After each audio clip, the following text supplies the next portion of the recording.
Bonjour à tous et bienvenue sur videobourse.fr pour le bilan des 2 dernières semaines de trading. Normalement j'en fais un chaque semaine, mais là la semaine dernière j'étais en vacances donc j'ai pas pu.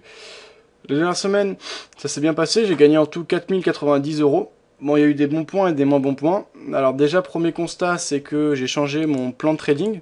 Alors pour ceux qui suivent un peu mon MyFXbook, avant j'utilisais et ceux qui suivent aussi les émissions, avant j'utilisais de la moyenne à la baisse. Désormais j'ai repris la stratégie que j'utilisais sur le compte ForexPlace quand je l'ai remonté. C'est donc une stratégie qui a fait ses preuves et qui a donné de très bons résultats. Donc je vais repartir dessus. Vous voyez sur le compte ForexPlace, au début c'était très bien passé. Il s'agit d'un compte réel, hein, bien sûr, là aussi. Donc en termes de balance, voilà, ça parlera plus. Je tradais quand même avec une balance de 4766 $ et j'ai entièrement perdu mon compte. Ensuite, j'ai redéposé de l'argent le 12 avril dernier. Je suis parti avec un compte de 1449 $. Au fur et à mesure, j'ai tradé. Alors, si on regarde le profit, ce sera plus parlant. Vous voyez qu'au début, en février, j'ai réalisé pas mal de profits avec une martingale très brute. En 18 jours, j'avais fait 477 $. J'avais tout perdu ensuite. Et donc, j'ai perdu au total 4700 $, je crois. Que je dise pas de bêtises. Voilà, 4766 $.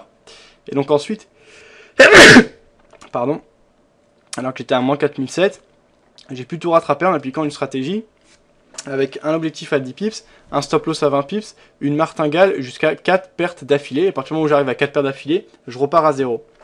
C'est pour ça qu'on voit qu'il y a eu des petites pertes.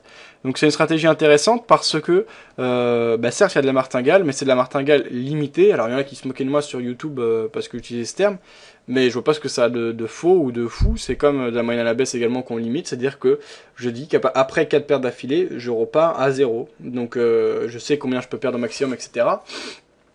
Et donc on voit que ça a été très intéressant parce que j'ai terminé en léger gain et en tout cas j'ai pu rattraper donc du 12 avril jusqu'au 18 juillet 4000 $ de perte. Donc j'ai terminé avec plus 187 $.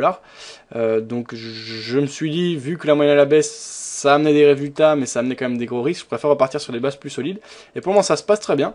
Donc justement si on regarde le profit, on voit que ça a largement accéléré ces derniers jours.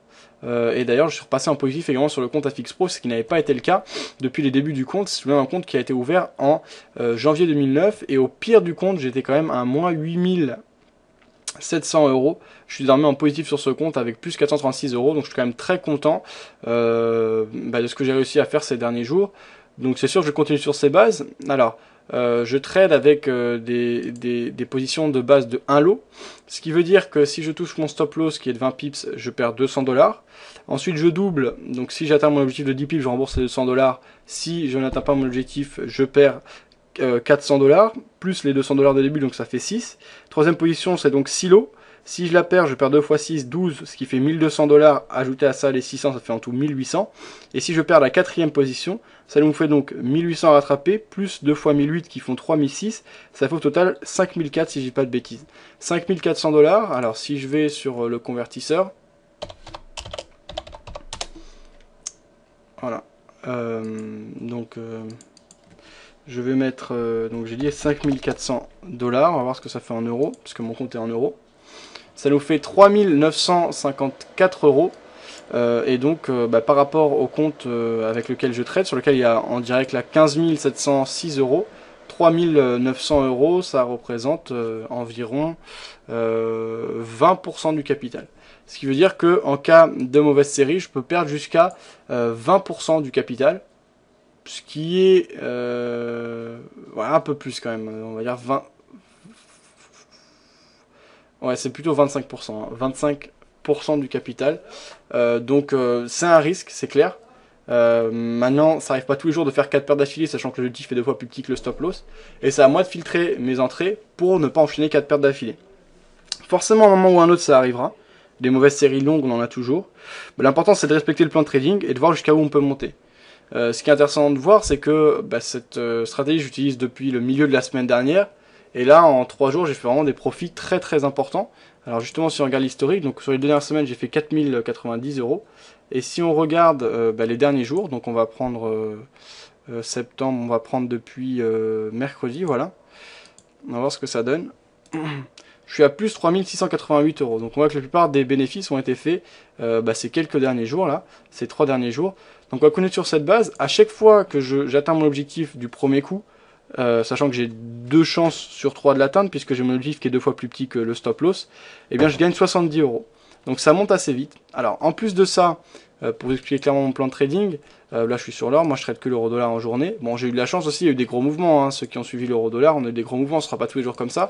Mais quand je prends ma position, les 10 pips, sauf quand on est sur des périodes de range, mais quand je sais qu'il y aura du mouvement, quand par exemple c'est les heures des news ou les heures d'ouverture des places financières, ou quand Londres et New York sont ouverts en même temps, etc., je ne place pas de take profit, je place mon objectif, et dès que l'objectif est atteint, donc dès que j'atteins 10 pips, je déplace le stop loss, ce qui permet de rester dans le sens du marché, pas avoir à réouvrir de position, donc dépenser de nouveau du spread, et bien une fois que ça se retourne de 20 pips, je sors. Et donc il y a eu des grosses tendances, donc j'en ai bien profité, ce ne sera pas toujours comme ça, hein, il y aura pas toujours de ces grosses tendances, on verra, pour l'instant je continue à trader ainsi, le tout ça va filtrer et d'analyser le contexte de marché, savoir quand on est en range, quand on est en tendance, donc savoir quand appliquer quoi. Pour l'instant ça se passe vraiment très bien. Donc bilan des 2 semaines, j'ai arrêté la moyenne à la baisse, je me suis mis en danger, mais j'ai su prendre mes pertes. À un moment, j'étais à 12 000, j'ai su couper à 10 000 et repartir sur des bases plus solides. Ça s'est très bien passé, j'arrive à 15 700 euros désormais d'équité, et donc je commence à avoir un capital intéressant et significatif, donc il faut que je bosse bien, il faut que je réfléchisse, il ne faut pas que je fasse n'importe quoi. Je suis sur des bonnes bases, je continue à bosser dessus, rien d'autre à signaler. Donc mon compte et les résultats de mon compte, mes positions, etc. Vous pouvez les suivre tout au long de la semaine dans l'émission, de 9h à 17h sur videobourse.fr. Des fois je me lève un peu plus tard, donc ça peut durer jusqu'à 18h. Vous pouvez participer à l'émission via le chat audio ou le chat écrit. Donc si vous avez des questions, des choses à me demander, si vous voulez suivre ce que je fais, il n'y a pas de problème. Simplement, moi je donne aucun conseil, j'incite personne à faire la même chose que moi. Je fais ce que je fais en prenant des risques.